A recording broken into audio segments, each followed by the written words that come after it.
जितभवमभिवन्दे भासुरं श्रीजिनं वा। देवादिदेव 1008 श्री पार्श्वनाथ भगवान की 20वीं सदी के प्रथमाचार्य चारित्र चक्रवर्ती आचार्य श्री शांति सागर जी महाराज जी की, परम पूज्य आचार्य श्री वीर सागर जी महाराज जी की, परम पूज्य आचार्य श्री शिव सागर जी महाराज जी की, परम पूज्य दीक्षा गुरुवर्य आचार्य श्री धर्म सागर जी महाराज जी की, परम पूज्य आचार्य श्री अजित सागर जी महाराज जी की, परम पूज्य शिक्षा गुरुवर्य आचार्य कल्प श्री सुध सागर जी महाराज जी की, श्रीमद जैन धर्म की। बोले परम पूज्य वात्सल्य वाली जी आचार्य गुरुवर श्री वर्धमान सागर जी महाराज की, आचार्य संघ की।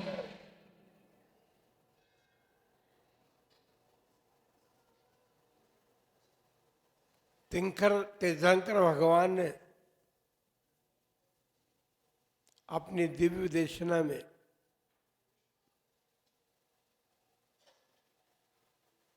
सभी प्रकार के प्राणियों को उपदेश दिया है।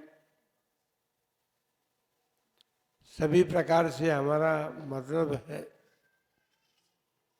चारों गति के जीवों को, लेकिन समोसरण सभा में नारकी नहीं थे, शेष 3 गति के जीव थे।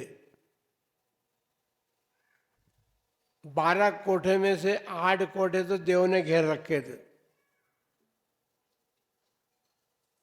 एक कोठा मुनियों का था, एक कोठा आरिकाओं का था जिसमें सायिका भी बैठी हुई थी, और एक कोठा तिर्यंचों का था। इसलिए मनुष्यों का कोठा भी था। हाँ, आरिकाओं के साथ श्राविकाएं बैठी हुई थी, लेकिन श्रावक तो अलग बैठे हुए थे ना। ऐसे 12 कोठे थे समोसरण में। उन 12 कोठों में भगवान की दिव्य देशना को सभी लोग बैठ करके सुन रहे थे। बड़ा आश्चर्य हमें होता है कि तीर्थंकर देव दिव्य देशना दे रहे हैं, और उनकी दिव्य देशना में ये बात सुनने में आई 12 कोठों में 3 गति के जीव बैठे हैं, लेकिन उन्होंने कहा संसार के जितने भी भव हैं उन सब भवों में मनुष्य भव प्रधान है। बड़ी आश्चर्य की बात कि देव भी बैठे हैं, तिर्यंची भी बैठे हैं, लेकिन सबका किसी का देवों का भाव भी प्रधान नहीं है। बस जबकि तीर्थंकर प्रभु ने जन्म लिया था, उससे पहले गर्भ में आए थे, 5 कल्याणकों में देवों ने उनकी सेवा की थी, लेकिन फिर भी मनुष्य भाव को प्रधान बताया था उन्होंने। क्यों बताया था? क्योंकि 3 गति के जीव जो है साक्षात मोक्ष प्राप्त करने की योग्यता नहीं रखते थे। वह योग्यता केवल मनुष्यों में ही थी, और मनुष्यों में होने से उन्होंने उस भाव को प्रधान भाव बताया, इसलिए कि पात्रता भी तो होनी चाहिए ना। तो योग्यता उनमें थी मोक्ष प्राप्त करने की। मोक्ष ऐसे ही तो प्राप्त नहीं होता। क्या आप अभी बैठे बैठे सोचें कि हमको मोक्ष जाना है तो आप चले जाएंगे? ये कोई नेशनल हाईवे थोड़ी है कि आपने सोचा आप गाड़ी में बैठे और गाड़ी में बैठ करके चल दिए तो बस मोक्ष हो गया। ऐसा नहीं।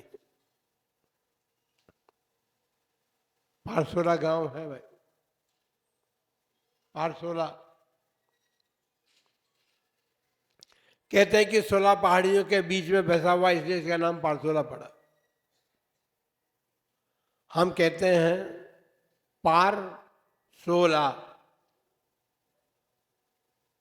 समुद्र के किनारे, नदी के किनारे सब लोग खड़े हैं, सबके मन में ये भावना है कि जो पार है उसको ला। अर्थात संसार में रहने वाले प्राणी सब जो हैं, संसार छोड़ करके दूसरे किनारे जो मोक्ष है वहां जाना चाहते हैं। तो जो दूसरे किनारे पर स्थित है, संसार से अतिरिक्त है, उस स्थान को सभी प्राप्त करना चाहते हैं। इसलिए भगवान ने जो कहा था कि मनुष्य भव प्रधान है, उसका कारण यही था कि जो पार है उसको यदि हम प्राप्त करना चाहते हैं, लाना चाहते हैं अपने जीवन में, तो वो मनुष्य भोग के अतिरिक्त किसी जीव को प्राप्त नहीं हो सकता। देवों में बहुत शक्ति रही है, उसकी शक्ति का विवेचन किया गया है शास्त्रों में, लेकिन फिर भी इतनी शक्तिशाली देव जो हैं वो मोक्ष प्राप्त नहीं कर सकते, क्योंकि देव पर्याय से मोक्ष होता नहीं। तिर्यंच जो थे वे दिगंबर जैसे रहते हैं, नग्न रहते हैं, लेकिन उनमें वो क्षमता नहीं है कि वे मोक्ष का पुरुषार्थ कर सके, इसलिए तिर्यंच भी बाहर निकल गए। अब रहा कौन बाल था? मनुष्य ही तो रहा ना। तो इसका मतलब था कि भगवान का कहना यह था कि मनुष्य जो है वह मोक्ष प्राप्त कर सकता है, मोक्ष प्राप्त कर सकता है, लेकिन संसार में तो 84 लाख योनियां हैं। 84 लाख योनियों को पार करते करते संसार का बहुत काल व्यतीत हो गया। उसके बाद कहीं जाकर के दुर्लभता से मनुष्य पर्याय प्राप्त होती। इसलिए मनुष्य पर्याप्त प्राप्त करना अत्यंत कठिन है।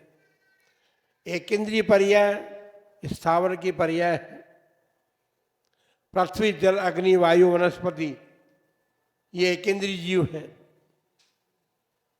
10 जीव संसार में पाए जाते हैं, लेकिन 10 जीवों का नंबर 4 नंबर पे आया है मनुष्य का। 10 जीवों का कहा तो 2 इंद्रिय 3 इंद्रिय 4 इंद्रिय हैं और पंचेंद्रिय हैं। पंचेंद्रिय 10 जीव होते हैं। 10 जीवों में पंचेंद्रिय जीव 10 कहा तो पंचेंद्रिय 10 तो हैं, लेकिन उन पंचेंद्रिय 10 में तिर्यंच भी गर्भित है, देव भी हैं, नारकी भी हैं, सभी पंचेंद्रिय हैं। पंचेंद्रिय होने भर से काम नहीं चलता, क्योंकि पंचेंद्रिय भी संगी असंगी 2 प्रकार के हैं। जिनके मन पाया जाता है, अर्थात जिनके भीतर उपदेश आदि को ग्रहण करने की शक्ति है, उसको मन कहते हैं, और वो मन संगी जीवों में होता है। असंगी जीवों में वो शक्ति और सामर्थ्य नहीं है, क्योंकि उनके पास मन नहीं है। इसलिए वो पंचेंद्रिय तो हो गए, लेकिन वो उपदेश ग्रहण करने की शक्ति से बाहर है। इसलिए मनुष्य भाव को प्रदान कहा, क्योंकि मनुष्य भाव संगी मनुष्य है, उनके पास मन भी है, वाणी भी है, और उसके पास सब प्रकार की सामर्थ्य है। लेकिन एक बात हम आपको बता दें कि मनुष्य भाव भी 4 वर्णों में बटा हुआ है। क्षत्रिय, वैश्य, ब्राह्मण और एक शूद्र है। ये सभी मनुष्य हैं, लेकिन इन सभी मनुष्यों में मोक्ष जाने की शक्ति नहीं है। 3 वर्ण वाले जा सकते हैं, क्षत्रिय, वैश्य और ब्राह्मण मोक्ष प्राप्त कर सकते हैं, लेकिन वे यदि भगवान के द्वारा, जिनेन्द्र भगवान के द्वारा कहे हुए धर्म को धारण करें तो मोक्ष का पुरुषार्थ उनके जीवन में हो सकता है। शूद्र में तो वो शक्ति सामर्थ्य नहीं है। तो बताओ, अब इतने सारी पर्याय निकल गई, एक इंद्रिय से लेकर के 10 पर्याय निकल गई, सब कुछ निकलने के बाद हमने मनुष्य को प्राप्त किया है ना? सबने मनुष्य को प्राप्त किया है ना? लेकिन मनुष्य को प्राप्त करने के बाद भी क्या विशेषता आप में है? कोई विशेषता है आप में? जिस धर्म से या जिस धर्म को धारण करने से व्यक्ति पुरुषार्थ करके मोक्ष प्राप्त कर सकता है, उस मनुष्य भव को प्राप्त किया, अर्थात जैन धर्म आपको मिला। जिनेंद्र भगवान के द्वारा कथित धर्म को आपने प्राप्त किया है। इतनी पर्यायों को पार करते करते करते करते आप तो सबसे पहले आपका स्थान तो निगोद था। निगोद भी दो प्रकार के हैं, एक नित्य निगोद है, इतर निगोद है। नित्य निगोद से जीव कभी निकलते नहीं है बाहर, उनकी निगोद पर्याय ही बनाई रहती है अनंत काल तक। इतर निगोद उसे कहते हैं जो हमने अनेक पर्याय, 10 पर्याय, मनुष्य पर्याय आदि प्राप्त करके ऐसे काम किए जिससे हम इतर निगोद में चले गए।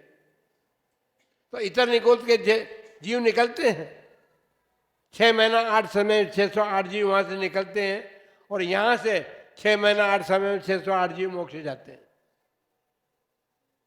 निगोद पर्याय से मोक्ष नहीं हुआ, घूमते रहे संसार में। संसार में घूमते घूमते जब मनुष्य पर्याय मिली तब वो पुरुषार्थ जगा। वो पुरुषार्थ तभी जग सकता है जब जिनेंद्र भगवान की शरण को हम प्राप्त करें, उनके धर्म को हम प्राप्त करें। उन्होंने जो प्रतिपादित किया है उस धर्म के अनुसार अपने जीवन को बनाए तो हम मोक्ष के अधिकारी बन सकते हैं। संसार में कितने अभी मनुष्य हैं, चलो आप सारे अनंतानंद जीवों की बात छोड़ दें, पर थोड़ा छोटा कर लें भाई। अनंतानंद तो बहुत बड़ा दिखाई देता है कि संसार में अनंतानंद जीव है। तो हमने सब गतियों से हट करके केवल मनुष्य गति की बात की। मनुष्य गति, संसार में कितने मनुष्य हैं? अरबों मनुष्य तो है ना। भारत में हमने सुना है किसी जमाने में 40 करोड़ जैनी से 4 करोड़ जैनी थी, और 4 करोड़ जैनियों में आज संख्या जैनियों की कितनी है? 40 लाख और कुछ समझ लो ज्यादा, इतने जैनी है संसार में, इससे ज्यादा और कोई नहीं है जैनी। तो हमें जैन धर्म प्राप्त हुआ है। कितनी कठिनाइयों से पार होकर के हमें जैन धर्म प्राप्त हुआ। जैन धर्म प्राप्त होने के बाद भी देव, शास्त्र, गुरु की शरण प्राप्त है हमें। तीनों ही शरणों को हमने प्राप्त किए हुए, लेकिन तीनों शरण को प्राप्त करने के बाद भी मोक्ष का पुरुषार्थ करने के लिए अनेक बाधाएं हमारे जीवन में, क्योंकि संसारी प्राणी हम हैं, और संसारी प्राणी हैं तो हमें गृहस्थ जीवन का भी कर्तव्य निभाना है। उसके साथ साथ गृहस्थ जीवन का कर्तव्य निभाने के साथ साथ भगवान ने यह कहा कि जो मनुष्य जन्म को प्राप्त है, जैन धर्म को जिन्होंने प्राप्त किया, उन लोगों को देव भक्ति और गुरु भक्ति करनी। देव और गुरु की भक्ति करना आपका प्रमुख कर्तव्य है। उस प्रमुख कर्तव्य को करते हुए ही हम कुछ कर सकेंगे, ऐसा पुण्य अर्जित कर सकेंगे कि जो भविष्य में हमें संसार से परिमुक्त होने की राह साफ करेगा। कषाय हमारे भीतर, पंचेंद्रिय के विषयों से हम ग्रसित हैं। उसके बाद पंचेंद्रिय में हमने कुटुंब बनाया, गृहस्थ है, इसलिए तो कुटुंबी भी हमारे लिए बाधक है। हमारे महाराज जैसे किस बात कर रहे हो, हमने बड़े बड़े कुटुंब में भी रहे हैं। हमने बाधक इसलिए कहा कि बाधक है, यदि आप अपनी आत्मा का कल्याण करना चाहें तो आत्म कल्याण के मार्ग में सब बाधक बनते हैं। स्वार्थ है उनका। मुफ्त का नौकर मिलता है तो फिर उसको कौन छोड़े? क्या जयंतीलाल जी सुना? मुफ्त का नौकर जब मिलता है तो कुटुंबी जन भी छोड़ने के लिए तैयार नहीं होते। अब देखिए कि इतनी कठिनता आपके जीवन में आपको मालूम है ये सब? आपने कभी सोचा था कि हमने कितनी कठिनता से हमने प्राप्त किया है? मनुष्य जन्म का प्राप्त करना तो कठिन था, वो प्राप्त करने में लाखों अरबों लोग हैं मनुष्य जन्म को प्राप्त किए हुए। कोई भीख मांग रहा है, किसी के घर में खाने के लिए नहीं है, और कोई बहुत ऊंचा उठा हुआ है। चक्रवर्ती जैसे भी लोग मनुष्य जन्म को प्राप्त किए थे।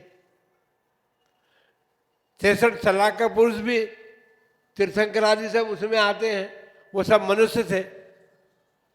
तीर्थंकरों ने निर्वाण प्राप्त कर लिया, चक्रवर्ती है उन्हें निर्वाण प्राप्त कर लिया, 2 चक्रवर्ती नरक गए। क्या फायदा मिला? मनुष्य जन्म प्राप्त किया, षटखंड के अधिपति बने, और फिर 2 नरक में जाना पड़ा। नरक में जाने के लिए कौन कारण बना? इंद्रिय विषय और कषाय, इस दोनों कारणों से हम दो चक्रवर्ती नरक गए। शुभम चक्रवर्ती जिह्वा का लोभी हो गया। अरे षटखंड का अधिपति था, रसोइये ने यदि किसी दिन कोई अच्छा पदार्थ बना दिया और हमने खा लिया, हमको अच्छा स्वादिष्ट लगा वो, तो अब हमारे मन में ये घर कर गया कि बस अब इसके बिना हम भोजन ही नहीं करेंगे। उन्हें कह दिया कि भाई ये फल तो समुद्र के पार मिलता है, वहां चलना पड़ेगा। चक्रवर्ती तैयार हो गया, जिह्वा के विषय के पीछे चक्रवर्ती तैयार हो गया समुद्र से पार उस पार जाने के लिए। वो रसोईया उनका था, और रसोईया था जो देव बन गया था। कारण ये था कि जब वो रसोईया था और भोजन अच्छा था, उसमें कुछ बात थी, तो उसने उसको एक लात मार दी थी चक्रवर्ती ने। उस कारण से उसने बैर बांध लिया था। तो अरे घर का भाई, एक माँ की संतान बैर बांध सकती है, तो अन्य जितने लोग हैं इनमें तो कितने लोग हमारे साथ बैर बांध सकते। कितनी कठिनाइयां हैं कि हम ये सोचें कि हमारे साथ किसी का बैर न बंधे। ऐसा संभव हो सकता है? कोई हमारा शत्रु न हो, ऐसा संभव हो सकता है? घर के कुटुंबी भी आपके शत्रु बन जाते हैं। एक पिता की 2 संतानें हैं, पिता एक को अधिक देता है, एक को कम देता है, वो शत्रुता हो गई। इन सब कठिनाइयों के आप सब अनुभव कर रहे हैं संसार में रह करके। इस मनुष्य पर्याय को प्राप्त की कठिनाई हमने बताई, लेकिन मनुष्य पर्याय को प्राप्त करने के बाद भी आपके साथ कितनी कठिनाई है। हमारे एक पटवारी जी ने कल शाम को उपदेश में प्रश्न मंच हुआ था, उसमें उपदेश दिया था कि मनुष्य भाव में कोई परिसर नहीं है। हमने इसलिए कहा था कि मुनियों की 22 परिसर, शीत उष्ण गर्मी आदि सब मनुष्य के नहीं है। गृहस्थ नहीं सहन करता। अरे गृहस्थ तो इससे भी ज्यादा परिसर सहन करता है। इसलिए आचार्य कल्पवृक्ष सागर जी महाराज ने कहा था कि भैया गृहस्थ को 22,000 परिसर सहन करता है। हम समझते हैं कि पटवारी जी ज्यादा स्वाध्याय का किए हुए आदमी है, उन्होंने ये कह दिया कि परिसर तो मुनियों की होती है, परिसर श्रावक को नहीं होती, इसलिए उन्होंने उत्तर दे दिया होगा कि मनुष्य गृहस्थों को कोई परिसर नहीं होती। परिसर का मतलब कष्ट। वो परिसर भी है तो वो भी कष्टप्रद है, 22 भी कष्टप्रद ही है। और गृहस्थों के जीवन में भी जो मुनियों से अधिक कष्ट आते हैं वो भी परिसर ही तो है। परिसर का मतलब कष्ट है। कष्ट सहन करते करते आप अपना गृहस्थ जीवन व्यतीत कर रहे हैं। इन सब बाधाओं के बाद आपके पास समय बचता है धर्म धारण करने के लिए। धर्म धारण करने का समय आपके पास बचता है, और उस धर्म धारण करने के बाद उस धर्म को यथार्थ रीति से, जैसा भगवान ने कहा है, जैसा गुरुओं ने कहा है, उस ढंग से हम उस धर्म का परिपालन कर सकें। हम आपसे पूछें कि गृहस्थ धर्म जो आपने पाल रहे हैं, उसमें आपने कितनी गलियां निकाल रखी। पारसोला में भी गलियां बहुत है। इस गली से निकल तो उस गली से इधर चले जाओ, उधर से तो उधर चले जाओ, गलियां बहुत हैं। हाईवे यहां पर नहीं है पारसोला में आने के लिए। लेकिन हम अपने जीवन को गली वाला बना रखा है। हम मनुष्य जन्म को प्राप्त करके, धर्म को प्राप्त करके, धर्म में भी हमने गलियां निकाल ली, और उन गलियों में ऐसी गलियां हैं कि उसमें व्यक्ति फंस जाए तो वे बाहर नहीं निकल सके। बताइए अब आप कि मनुष्य जन्म हमने सबने प्राप्त कर लिया, कितनी कठिनाइयों से प्राप्त किया। इसकी कठिनाइयों को समझने का प्रयत्न तो कीजिए। मनुष्य जन्म के साथ साथ हमने जैन धर्म प्राप्त कर लिया। ये सबसे बड़ी कठिनाई थी कि हमने ऐसे कुल में जन्म लिया जहाँ जिनेन्द्र भगवान के द्वारा प्रतिपादित धर्म का पालन किया जाता। आपके पूर्वज भी जैन धर्म का परिपालन करते थे, आप भी पालन कर रहे हैं। मंदिरों में भीड़ भी रहती पारसोला में तो, लेकिन फिर भी आपका मन गलियां निकालने के लिए तैयार है। यदि महाराज कहते हैं कि भाई ये करो, तो फिर आपके पास गली तैयार है कि महाराज ये तो बड़ा कठिन है। कि नमोकार मंत्र की जाप के लिए किसी को कहते हैं तो बोलता है, गली निकाल रखी है उसने। बोले महाराज ये तो हमारे यहाँ घर में 2 वर्ष का बच्चा भी नमोकार मंत्र बोलता है। वो बोलता है, जाप पे करना अलग बात है और बोलना अलग बात है।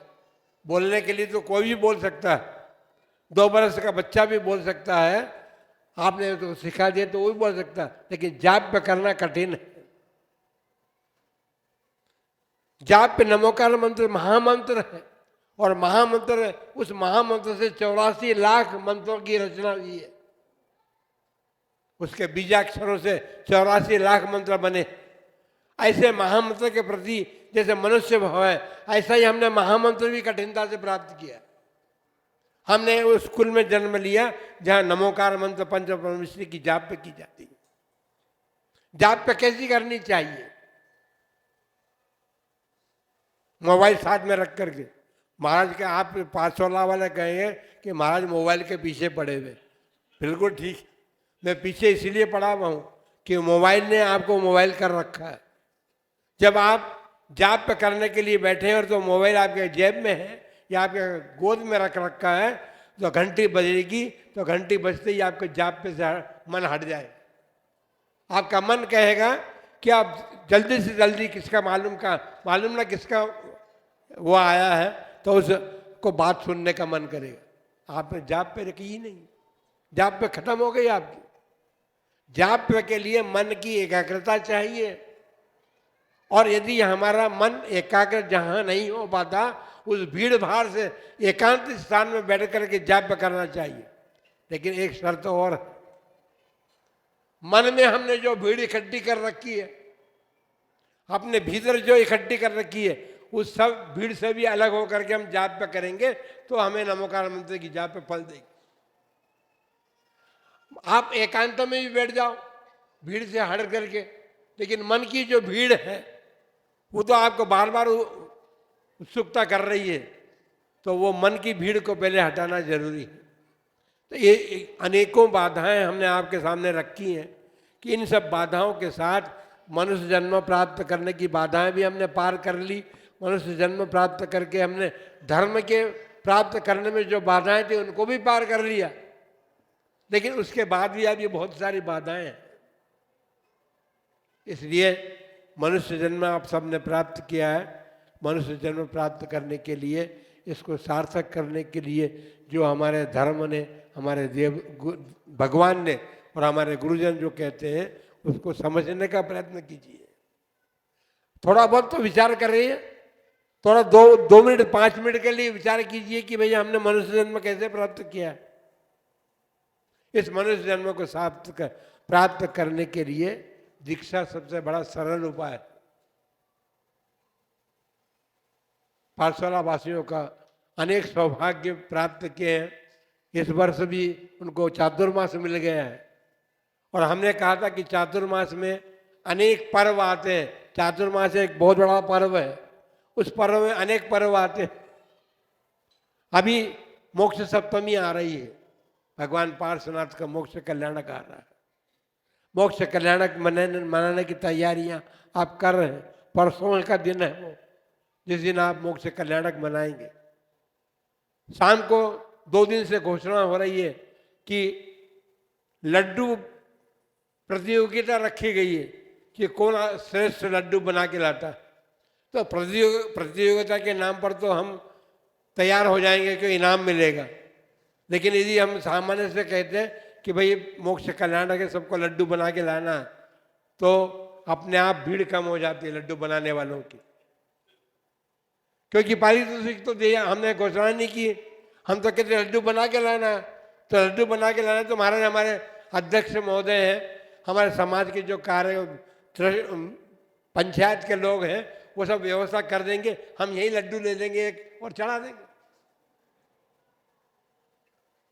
यही बात है कि नहीं? हम गलत तो नहीं कह रहे हैं, हम तो सब दूर यही देख रहे हैं। सारे स्थानों में, इतने बड़े देश में, बिहार के सब दूर यही व्यवस्था देखी। घर से कोई बना करके लाता नहीं, अब लोग पार्श्वनाथवासी बना के लाएंगे। महिलाओं को उत्साह जगा है कि ये प्रतियोगिता में भाग लेंगे तो अच्छे से अच्छा लड्डू बनाए। इसके बाद दीक्षा कल्याणक, दीक्षा देखने का मौका आपको प्राप्त होगा। सबसे बड़ा उत्सव अभी आपके सामने तत्काल आ रहा है। श्रावण समाप्त हुआ, उसके तत्काल बाद ही आपको दीक्षा देखने का अवसर मिलेगा। दीक्षा देखना भी वो परिणाम, यदि आप अपने परिणामों को निर्मल बनाने के भावना से दीक्षा महोत्सव देखेंगे तो आपका दीक्षा महोत्सव देखना सार्थक होगा। तीसरा कार्य है, दीक्षा से पहले रक्षाबंधन पर्व आ रहा है। और रक्षाबंधन पर्व के हम बताएंगे, रक्षाबंधन पर्व क्यों चला उस दिन बताएंगे, लेकिन रक्षाबंधन पर्व आ रहा है तो अब तीसरा पर्व भी मिल गया। ये तीनों पर्व बहुत जल्दी आने वाले। इन पर्वों के माध्यम से आप अपने परिणामों को निर्मल बनाने का प्रयत्न और पुरुषार्थ करेंगे तो आपका ये मनुष्य जन्म पाना सार्थकता होगी, चातुर्मास को पाना सार्थक होगा। इन तीनों उत्सवों में आप अपने परिणामों को निर्मल बनाएं और निर्मल बना करके अपने मनुष्य जन्मों को सार्थक करें। इन्हीं मंगलमय भावना के साथ सबके लिए आशीर्वाद।